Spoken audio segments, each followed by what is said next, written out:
Suprabhatam, Suswagatam. Understanding our personality traits, Tamas, Rajas and Sattva, is the first step in Karma Yoga. Also, it is very necessary to understand this to make good progress through any of the four streams of yoga: Jnana Yoga, Raja Yoga, Bhakti Yoga, Karma Yoga. Without introspection and without understanding ourselves, we will not be able to grow. We will be floating in ignorance. Therefore, Krishna's again and again emphasis is to recognize ourselves. What are we made of? Three gunas. Which guna is predominant? Then he gives the understanding: the tamas is the grasses, the rajas is in between, sattva is the best among the three gunas. So tamas should be shattered, rajas should be controlled, and sattva should be developed. We saw how to do that. Use rajas to shatter the tamas and promote sattva to control and moderate rajas. How to promote sattva? 5 good activities every day, consciously done. Writing in the diary every evening, introspecting ourselves whether I can do better form of good activities and service tomorrow. I gave very nice food to one of my very close friends. I gave a cloth to somebody. I gave some money, contributed to the institution or to the cultural front. Or give a nice flower to the person whom I appreciated. What you give is not that important. With the heart you give. Patram pushpam phalam toyam yome bhaktya prayachasi. That's what Krishna says. With the heart, with the understanding that it is for my own growth that I am doing that. So Vivekananda emphasized service to humanity, service to divinity. By doing service to others, you must understand that we are benefited. The giver is more benefited than the receiver. This we don't understand. Karma Yoga gives the secret. The amount of satisfaction you get, the amount of inner growth that you have is far superior to the benefits the receiver gets. Therefore, we must take the giving, sharing as an act of divinity. It helps us in our spiritual growth. Giving will become part of our life. That's what Bhakti says, Prema Bhava. Karma Yoga emphasis, work on the Sattva Guna. When we start doing that, we become progressively developed.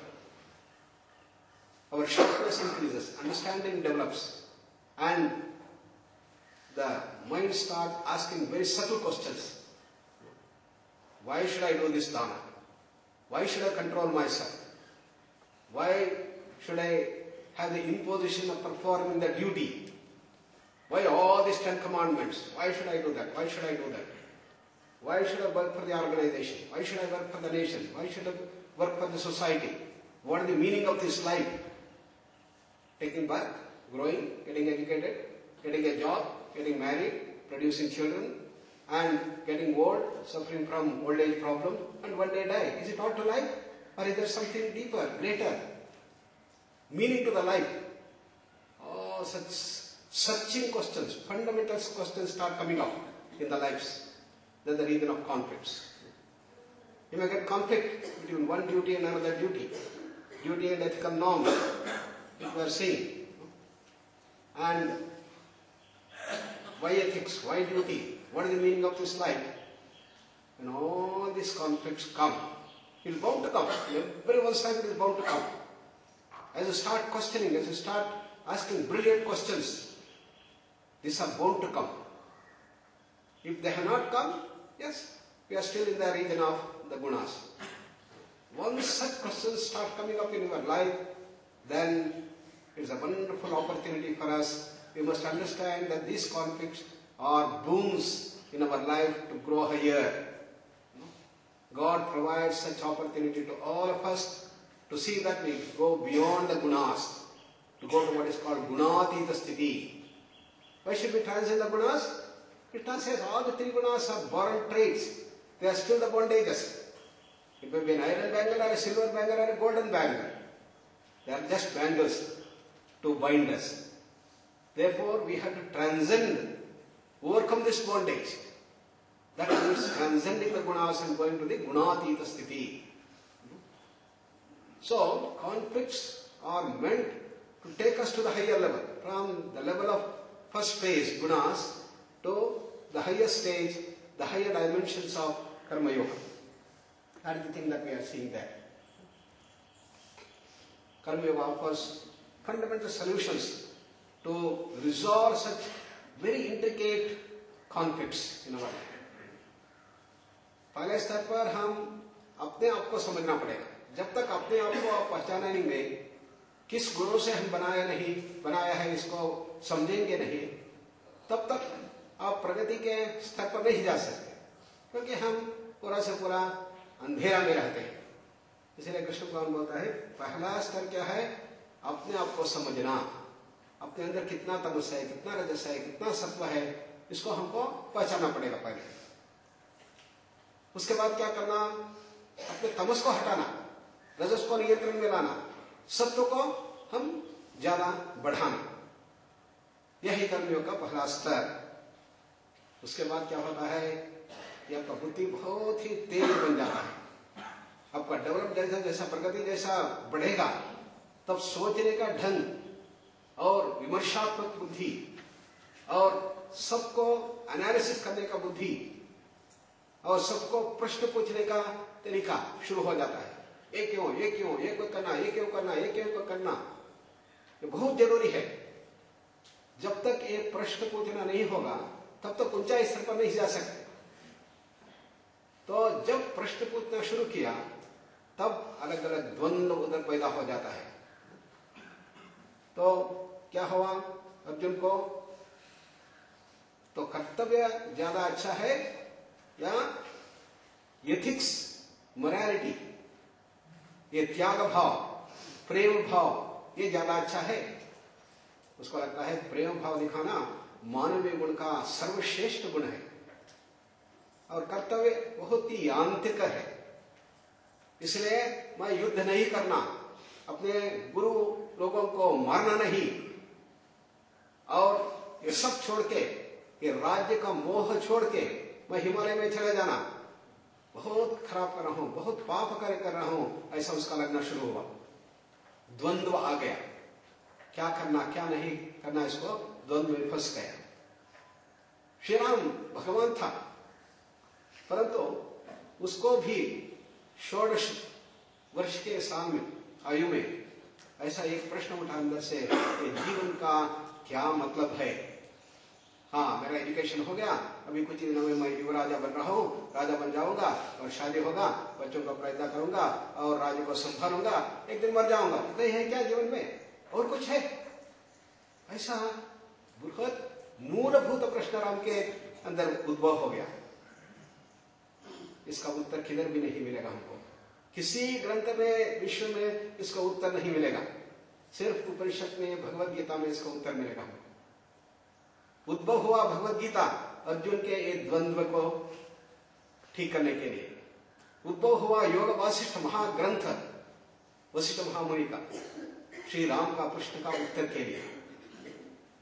ये क्या उत्तर है, इसको हम देख रहे हैं. 4 रहस्यों को कृष्ण भगवान ने हमारे लिए दे रहा है.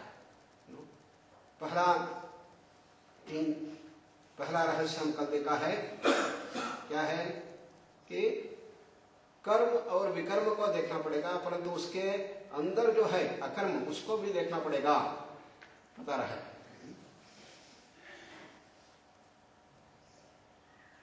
कर्म को कर्म योग में परिवर्तन के लिए क्या करना? असंग से काम करना, अकर्म में रहते हुए काम करना, बता रहा है। सब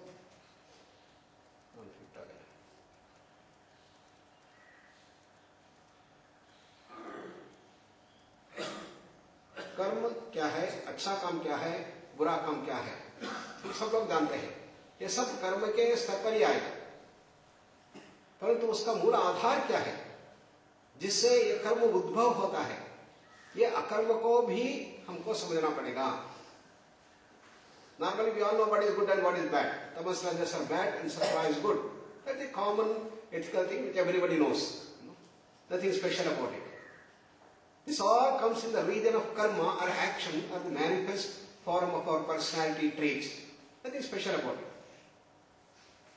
But Krishna says, you must understand where these things have emerged. The state of silence, the state of akarma. It is from akarma the karma comes. Unless you understand the akarma, you will not be able to resolve these conflicts. This fact. Akarmanascha bodhavyam gahana karmano gatihi.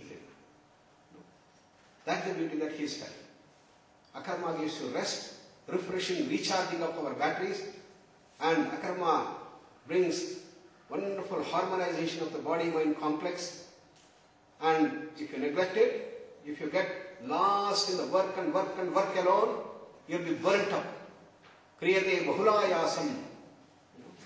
Every day you must see that your mind goes into that silence, your body gets completely relaxed, your breathing becomes extremely slow, our emotions get into the Daivi Sampat.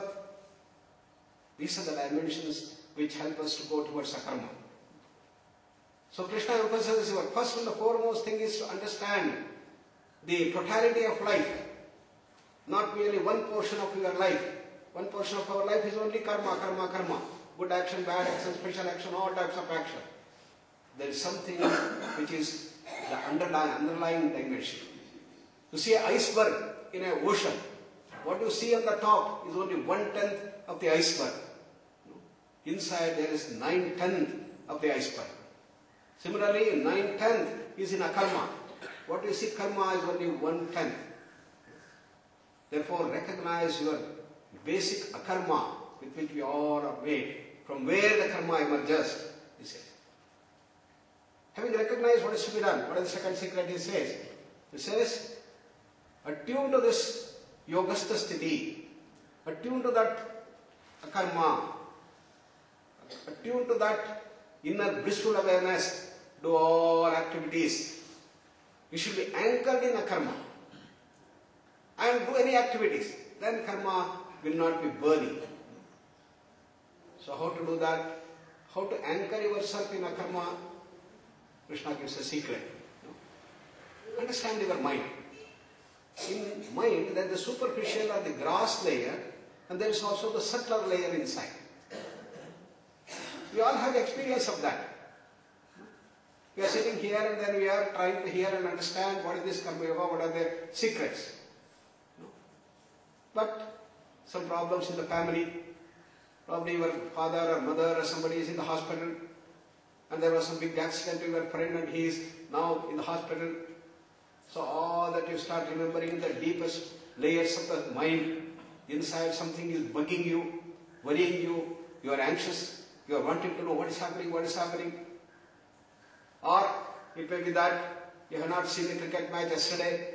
What has happened to the cricket match between India and England yesterday? We don't have newspaper here. When I'm going to get newspaper? Because we are very fond of cricket. Inside this bugging going on and all. Things which you like most and which you are very concerned about, which you are afraid of, or which you shudder to hear. These things should be in the deeper layers of the mind, subtler layers of the mind. That is going on inside. Outside, you may be doing activities. These are the two layers which you all are familiar. Krishna says that make your wisdom. And what is to be done in Karma Yoga? Inner mind. the subtler layers, the deeper layers of the mind should be kept completely in peace, in calmness, in silence, in expansive awareness, in blissful awareness. This is called yogastha. Then outside mind, let it be doing. Any activity does not matter. You may be eating, drinking, working on the computer, you are talking, you are lecturing, anything that you are doing. Inside, there should be a wonderful inner blissful awareness. That is called anchoring. So the anchoring needs an understanding. Anchoring needs a deeper knowledge base. Deeper knowledge base of the totality. The superficial and the deeper layer of the mind. And start cleansing inside. Change your habit of worrying in the deeper layers of the mind and completely shatter that and make it wonderfully peaceful and wonderfully blissful and beautiful silence. This is what Krishna is giving second secret. Yogastaha kuru karmani. For that you must come out of the externals. If you get too much attached, what happens? Your inner layer will be forgotten, you will be only the external layer. Therefore, you have to detach yourself from the superficial. You have to detach from the externals. You have to detach yourself from the superficials and go to the deeper thing. Anchor yourself in the deeper thing. A boatman who is traveling in the sea, he is always aware that now a cyclonic wind is coming. And if you properly do not navigate, the boat will go crushing down and I will be lost.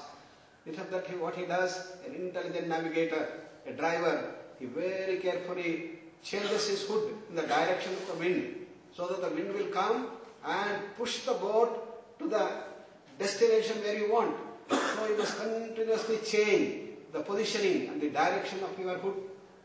That will make use of the power of the wind to go very fast. You were going only 3 knots, but now you start going at 25 knots, going very fast, you will reach the destination faster. So there are a number of opportunities that are given by nature and we must make use of that. We must understand that all difficulties in life, all challenges in life, all the dvandvas in our life are meant to take us to the higher heights. They are wonderful opportunities given to us by God. We had a diabetic who came to our Arogyadham several years back. Very severe diabetic. He used to take insulin regularly. He stayed for 1 month. All his insulin completely normalized. And he was only on 1 tablet. He was very, very happy. When he was going out, during the feedback, first thing he said, I thank my diabetes. I consider my diabetes as a boon for me. Everybody got, what? Diabetes? Boon? What is he talking? He says, if I did not have diabetes, I would not have come here to Prashanti, I would not have to come to Arogyadham, and because I came here, I understood this wonderful wisdom of Sri Krishna, or Bhagavad Gita and the Upanishads, and how to apply that to our day-to-day life, how to apply that to overcome my disease. I started working on that. And the knowledge base that is given here, diabetes is a lifestyle disorder. There is a stress, there is an imbalance which I have to correct. It is strong likes and dislikes. It is the rajas that causes the problem. And I have to control and moderate the rajas to see that I go. So therefore, don't you think it's a boon for me? He asked everybody. Everybody said, yes, yes, yes. This is the understanding we should develop. In life, when you get difficulties, problems, conflicts and challenges, normally what we want to do? We curse God. Oh, horrible God. He is giving so much of problems, so much of difficulties, so much of things. And we want to run away from the problem. So never do that.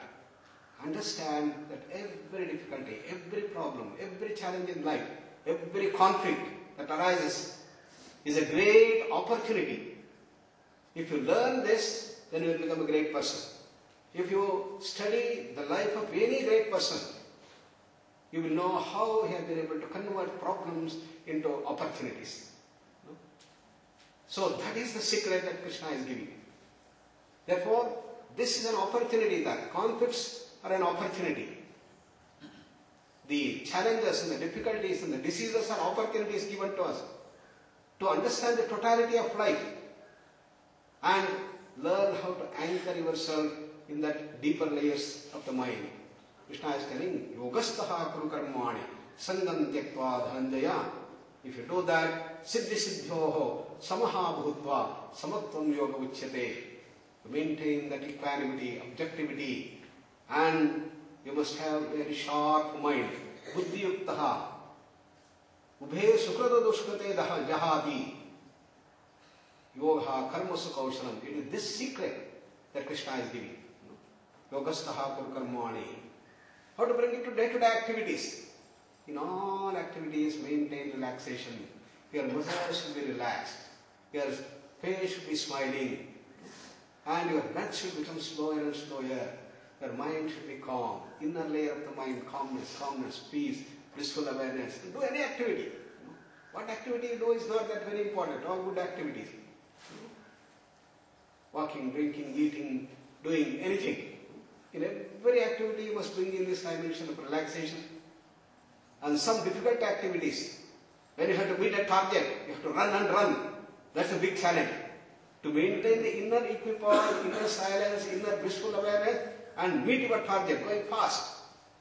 Can a runner maintain that equanimity? That is what yoga contributes. In a crucial situation in sports, can you maintain that equanimity? We train our hockey team of India. And we gave them intense training in cyclic meditation. How to go deep into relaxation. And fortunately or coincidentally, that time we won the hockey. Our hockey team came with flying colors. The captain of the team acknowledged the wonderful support he got through cyclic meditation. He said, when I was about to push the ball to the goal.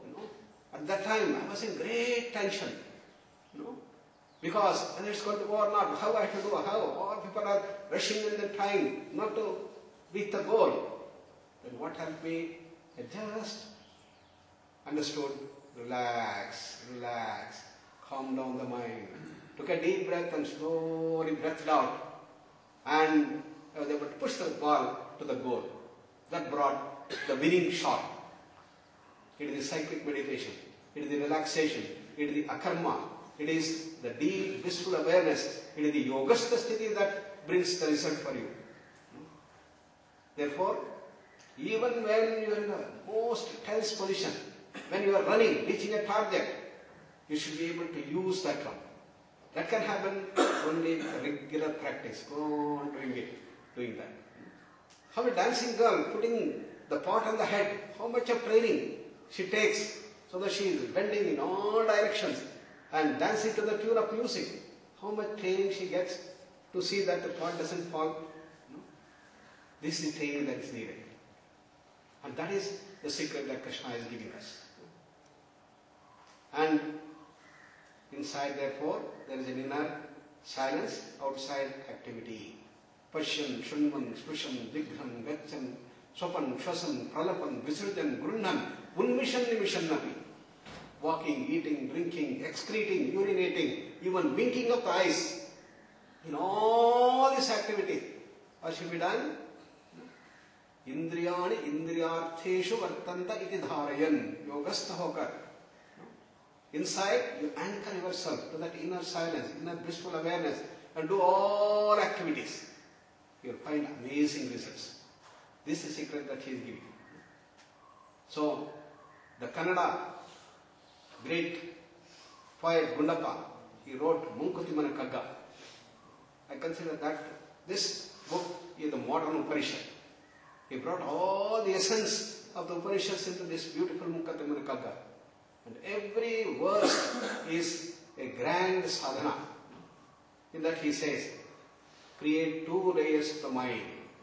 As if there are 2 compartments. Inner compartment, outer compartments in the house. Inner compartments you stay in complete silence, in awareness, inner blissful awareness, in peace and harmony. Outer compartment, do anything. Whatever you do outside is fine, absolutely wonderful. You are a dancer, you are a musician, you are a professor, you are a computer expert, you are a cook, you are working on the chapati making, or you are a janitor, you are a cleaner. What you do is immediate, but you can reach the highest stage if you do get this thing. Dharmavyada was a butcher. Mahabharata gives an example. He was a butcher, cutting. But how he became such a great gnani. Though he is a butcher, he is considered as one of the greatest gnanis of the time. Dharmavyada. And that is the secret that Krishna is giving here in Yogastha Karmani. Then we have to go to the third secret which we mentioned yesterday is Akarmani Karmani Pashe. So this takes us to what we call the Karma Siddhanta. So the so-called silence is not a single state. The so-called silence has different levels or layers of silence. For example, when you are sleeping also your mind is silent. When you have gone to a state of coma, also you have a silence. You go to an epileptic attack, your mind is silent. You are not aware of the external. You are a drunken, alcoholic, you are also gone into silence. These are all stages of Abhyakta. Stages in which the mind has gone into the unmanifest form. And you go into the Jada Samadhi, again in silence. You go into the deeper Samadhi, you are in the silence. There are several levels of silence. Some can be created by pathological processes. You give anesthesia, general anesthesia, you go into that silence. And they cut open the heart and they have the surgery. After the surgery is over, you come back to consciousness. General anesthesia. So there are different levels of silence Krishna is trying to tell us. So silence has got a kashaya, the mala, the bija. There is the seed form of all our personality traits. Tamas, rajas and sattva. Superficially you might have removed, but inside they are all hidden. They are like a volcano. Volcano is very silent. But don't think that the volcano has become completely null and void. One day it may just heat up and the lava will come, it can burn up the whole thing. Therefore, you have to go inside and see that your internal volcano which is there, the tamas, rajas and sattva which are there in the pregnant form, tamas and rajas particularly, kama, krodha, lobha, moha, mada, matsarya, all have to be cleansed. They have to be brought into your control. That is the shuddhata that you need. Therefore, that has to be changed. Your vasanas, samskaras, and all these things which are there in the deepest of the heart has to be cleansed, has to be purified. And that is the secret that he sees. Therefore, understand in the silence, don't think you have become completely akarma. You have karma in the akarma. Inside, everything is going on in deep sleep. Don't think that your mind has gone into the greatest heights. All your personality traits are hidden. How do you know? In the night, you make a resolve. Tomorrow morning, I have to get up at 4:30. I have to go to airport. And you have to put an alarm. Before the alarm rings, you are awake. How? There's a clocking mechanism going on inside. You are in deep sleep. Even though your mind is not working superficially, it is not manifest outside, there is an inner clocking that's going on. And this is the one that we have to change. How to change that? Through our behavioral transformation. Change all our activity into good activity, good activity, good activity. Then sattva will grow inside. And doing all good actions in complete silence, blissful awareness, anchored to that yogasthha, start doing that, then inner purity starts coming. As you grow higher and higher, you read that your vasanas, samskaras, granthis, and knots, obsessions, phobias inside will all start getting loosened and they start completely getting transformed, they start getting transparent and purified. That purification is the deeper purification leading us to the higher levels of the Karma Yoga and brings. So samskaras are imprints and tendencies. They are governed by the atmosphere outside and also governed by the freedom that we use. An asthmatic is there. He is born with an asthmatic tendency. But if you provide a good atmosphere in the family, parents provide a nice atmosphere, the manifestation of the asthma will not be there. But if you have a very bad atmosphere, shouting and then quarreling in the house and all the time, all types of nonsense life disorders, asthma is going to come up. Even in the childhood asthma is going to come up. And okay, now we have got asthma because the atmosphere is very bad. Therefore, we are suffering from asthma. Can you do something? Yes, we have the freedom. We have the divinity in us. Use that freedom to change. How do you use that? Start practicing yogic practices. IAYT, Integrated Approach of Yoga Therapy. How to deal with your hypersensitivity of the bronchus. Understanding that asthma is a non-specific bronchial hyperreactivity. Your bronchus has become oversensitive, which have to be calmed down, which have to be silent. Understand that and do all the yoga practices that are given. Simple breathing practices and relaxation practices, and your oversensitivity of the bronchus will be reduced. And we can show by actual measurement through HRV that your parasympathetic dominance has reduced and you are getting better. And we have dealt with nearly 200,000 cases of asthma. And thousands and thousands of them have become completely normal. People in the modern medical world say it is impossible to cure asthma. But we can show you hundreds and hundreds of them who are completely free from asthma. They take no medicine, they have no symptom, they will do all activities as anybody else. How? Using that freedom. That freedom is the one that we have to use. When we use that, your vasanas and samskaras will get cleansed and you start getting purified.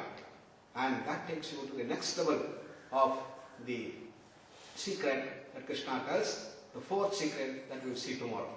Sit straight with the eyes closed. Take a deep breath and slowly breathe out. Relax all parts of the body.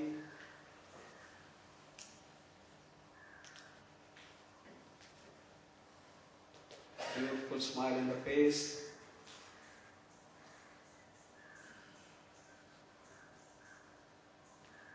Go deeper and deeper into the subtler layers of the mind.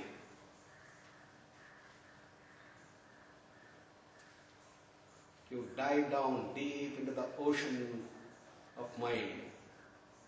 As you go deeper into the ocean, then you will see the deeper personality traits, tamas, rajas and sattva.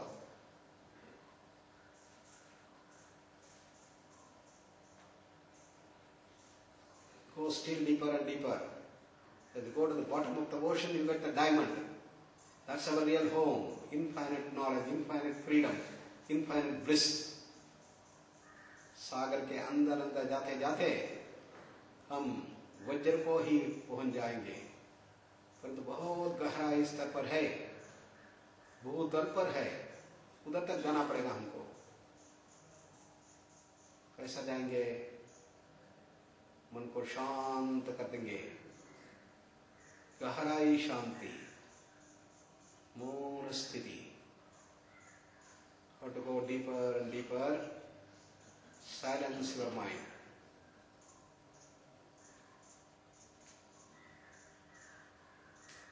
Imagine a vast, infinite blue sky. Tune to that infinite blue sky. An expansive awareness of peace, harmony, and silence.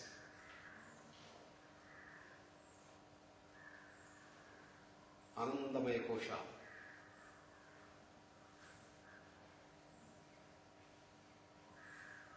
Move from Annamaya, Pranamaya, Manomaya, Vijnanamaya, and Anandamaya Kosha. Expanding yourself. Expansion is life, contraction is death, said Swami Vivekananda. Expansion is the key essence.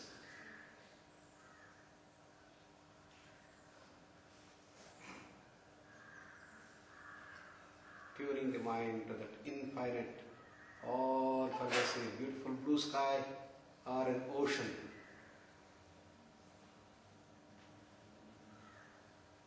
The breath slows down and almost stops.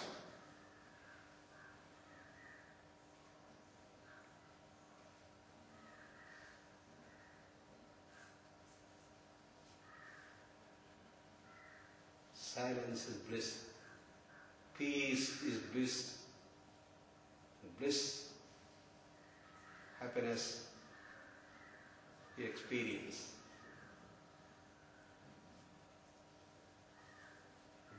satisfaction, Atmatrishti, Atmatrupti, Atmatushti. A state of immense power. Just open up that healing power and it will ward off all your diseases, all the bondages.